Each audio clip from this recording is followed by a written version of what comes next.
Hello friends, स्वागत है आप सभी का आपके अपने YouTube channel study for one day exam में। हम लोग पढ़ रहे हैं भारतीय संविधान और भारतीय संविधान के कुछ वीडियोस अब तक अपलोड किए जा चुके हैं और उसी कड़ी में यह आज नेक्स्ट वीडियो है। और इसमें हम लोग पढ़ेंगे आज बेहतर ढंग से संघ और उसका राज्य क्षेत्र। केवल हम अनुच्छेद का नाम ही नहीं समझ लेंगे कि उस अनुच्छेद में क्या है, कि अनुच्छेद 1 में क्या है, अनुच्छेद 2 में क्या है, अनुच्छेद 3 में क्या है या फिर अनुच्छेद 4 में क्या है। हम बल्कि उसमें थोड़ी थोड़ी व्याख्या भी उसके करते चलेंगे, जिससे आप लोग समझ सकें कि हाँ अनुच्छेद में क्या क्या वर्णित है, जिससे आप लोग जब परीक्षा हाल में बैठें तो सहजता महसूस करें। और सहजता के साथ आप जब प्रश्न को सॉल्व करते हैं तो उसके सही होने के चांसेस आपके बढ़ जाते हैं। सबसे पहले आपसे एक रिक्वेस्ट है कि अगर आप अभी हमारे YouTube channel study for one day exam पर नए हैं तो सबसे पहले चैनल को सब्सक्राइब करें और बेल आइकन पर क्लिक करें, जिससे हमारे द्वारा अपलोड किए गए वीडियोस या फिर जब हम भविष्य में वीडियो अपलोड करें तो नोटिफिकेशन आपको सबसे पहले मिले। आज की क्लास ज़्यादा लंबी होने वाली नहीं है, बहुत छोटी सी क्लास है, क्योंकि इसमें 4 अनुच्छेद का केवल जिक्र किया जाएगा और उसमें हम बेहतर ढंग से समझेंगे। उसके बाद कुछ प्रश्नों को सॉल्व करेंगे, जो महत्वपूर्ण प्रश्नोत्तरी है उसको हम समझेंगे कि प्रश्न जो है कैसे आते हैं और कैसे आने की संभावना रहती है। आज आप लोगों के पास सोचिए कितना संसाधन मौजूद है, फिर भी आप लोग सही से चुनाव नहीं कर पाते हैं कि हम कहाँ पर पढ़ें कहाँ पर ना पढ़ें, यानी किस चैनल पर पढ़ें या किस चैनल पर ना पढ़ें। जो कि बहुत से चैनल हैं जो आज फ्री में एजुकेशन आपको अवेलेबल करा रहे हैं, जो आपकी परीक्षा को बहुत ही ज़्यादा सरल बना देता है। और इस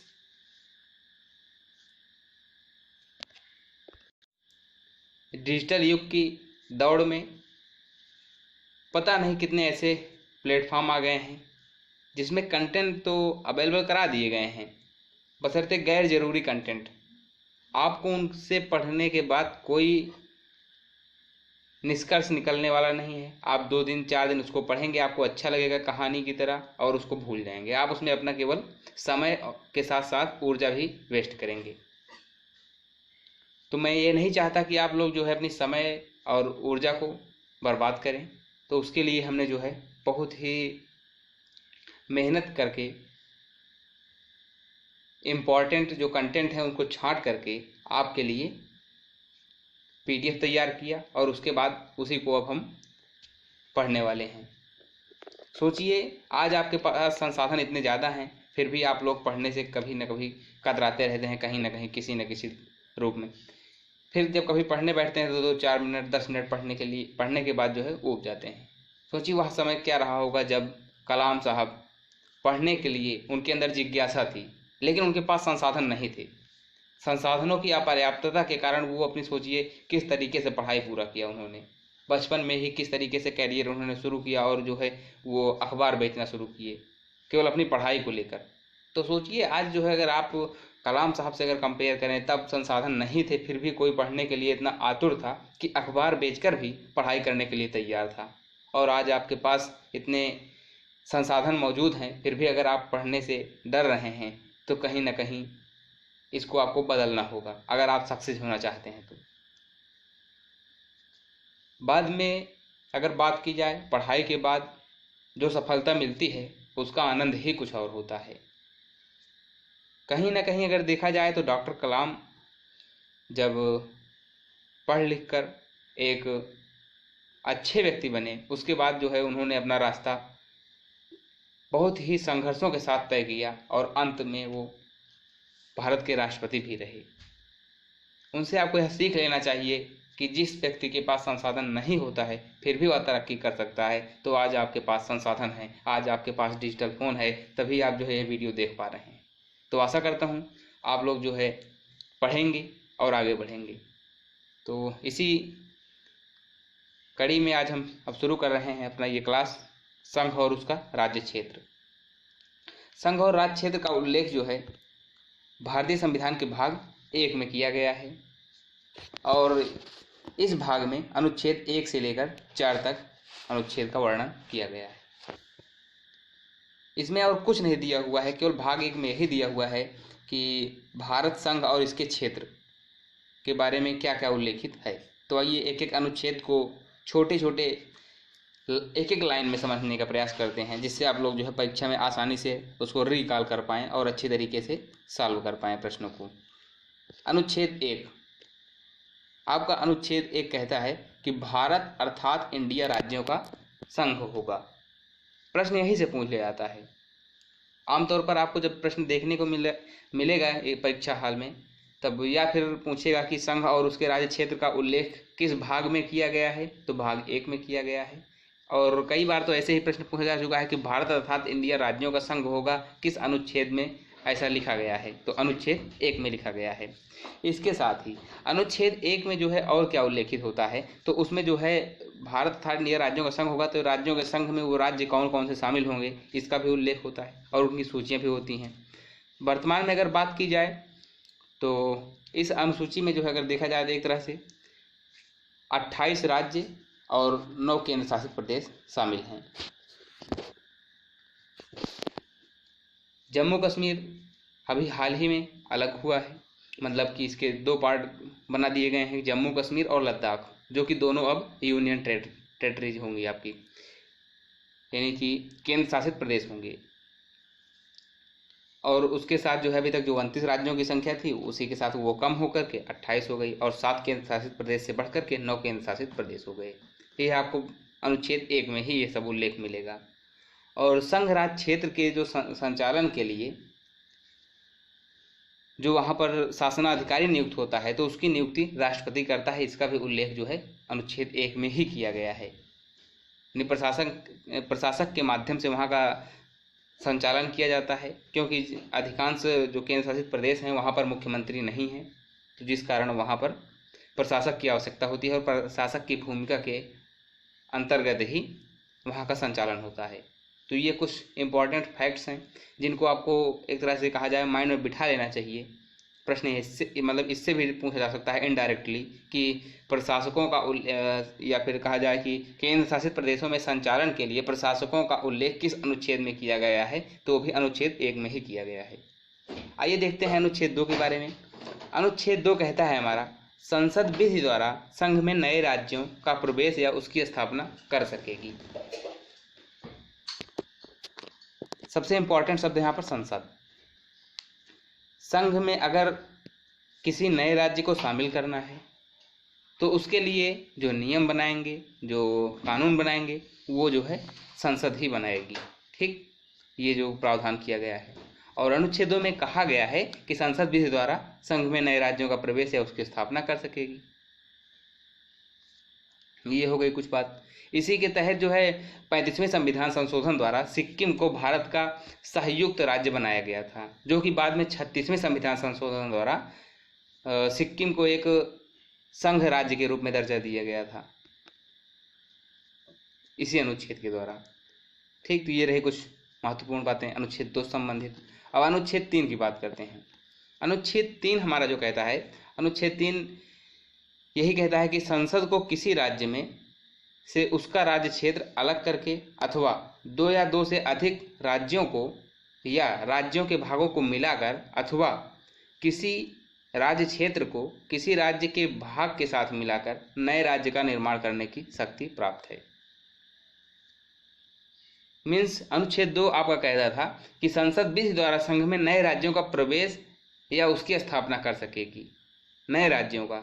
लेकिन अनुच्छेद 3 क्या कह रहा है कि संसद किसी राज्य में उसके राज्य क्षेत्र अलग करके, मीन्स उसी राज्य को 2 भागों में बांटकर या फिर अधिक भागों में 2 या 2 से अधिक राज्यों को या राज्यों के भागों को मिलाकर अथवा किसी राज्य क्षेत्र को किसी राज्य क्षेत्र के भाग के साथ मिलाकर नए राज्य का निर्माण कर सकेगी। अनुच्छेद 3 यह एक तरह से कह रहा है। अब अनुच्छेद 4 की बात की जाए तो अनुच्छेद 4 में केवल इतना ही कहा जा सकता है कि जो उपर्युक्त 3 अनुच्छेद थे उन्हीं की व्याख्या कही गई है, यानी व्याख्या की गई है। उपर्युक्त परिवर्तनों है तो अनुच्छेद 368 द्वारा किया गया संशोधन मान्य नहीं होगा। मीन्स इसका कहने का क्या तात्पर्य है यहाँ पर कि नए राज्यों की स्थापना और उनका प्रवेश और विद्यमान राज्यों के नामों और क्षेत्रों और उनकी जो सीमाओं आदि में परिवर्तन संबंधी उल्लेख है वो अनुच्छेद 368 के तहत संविधान संशोधन माना नहीं जाएगा। मीन्स उसको विधि द्वारा जो ही संसद के द्वारा ही पास कराना होगा, इसका स्पष्ट रूप से कहा यही जा सकता है। अब देखते हैं इससे संबंधित प्रश्नोत्तरी जो कि आपके परीक्षा में पूछे जाने की संभावना पूरी तरीके से बनी रहती है। तो आइए देखते हैं। इस महत्वपूर्ण प्रश्नोत्तरी के अंतर्गत हमने उन प्रश्नों को शामिल किया है जो आमतौर पर परीक्षा में पूछे जाते रहते हैं या तो अब तक पूछे गए हैं या फिर आने की संभावना जिनकी बनी हुई है, और उम्मीद भी है कि आने वाली परीक्षा में आपको यहीं से प्रश्न देखने को जरूर मिलेंगे। पहला प्रश्न है हमारा, भारतीय संविधान के निम्नांकित में से किस प्रावधान के अंतर्गत भारतीय संसद को नया राज्य बनाने का अधिकार है? आपने इससे पहले ही पढ़ा।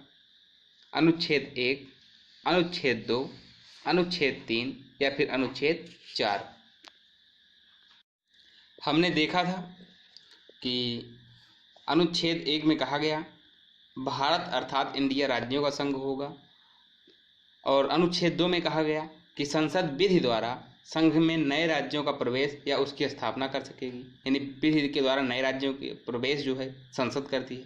और इसमें कहा गया है भारतीय संसद को नया राज्य बनाने का अधिकार, तो नया राज्य बनाने का अधिकार अनुच्छेद 3 के अंतर्गत किया गया है। भारतीय संविधान के अनुच्छेद 3 में नए राज्यों के निर्माण, उनके क्षेत्रों, सीमाओं तथा नाम परिवर्तन संबंधी अधिकार भारतीय संसद को दिए गए हैं। ठीक, ये रहा। अनुच्छेद 4 में जो है हमने देखा ही था कि उपर्युक्त सभी के बारे में जो क्रिया विधि है कि कैसे क्या किया जाएगा वो उल्लेख किया गया है अनुच्छेद 4 में, जो कि 368 के द्वारा किया गया जो संविधान संशोधन है वह नहीं माना जाएगा। ठीक, देखते हैं अगला प्रश्न इससे संबंधित। अगला प्रश्न है, नए राज्यों के गठन की शक्ति निहित है। ऑप्शन है आपके संसद में, राष्ट्रपति में, प्रधानमंत्री में या फिर मंत्रिपरिषद में। तो हमने सबसे पहले इसी में देखा ही था कि संसद के द्वारा जो है नए राज्यों के गठन की शक्ति, यानी कि संसद में नए राज्यों के गठन की शक्ति निहित है। अगला प्रश्न देखते हैं। संविधान के प्रथम अनुच्छेद के अनुसार भारत राज्यों का संघ होगा। ठीक, अगला प्रश्न है इसमें, वर्तमान समय में राज्यों की कुल संख्या कितनी है? ऑप्शन है आपके 28, 29, 27 या फिर 9। तो हमने देखा था कि वर्तमान समय में 28 राज्य और 9 केंद्र शासित प्रदेश हैं।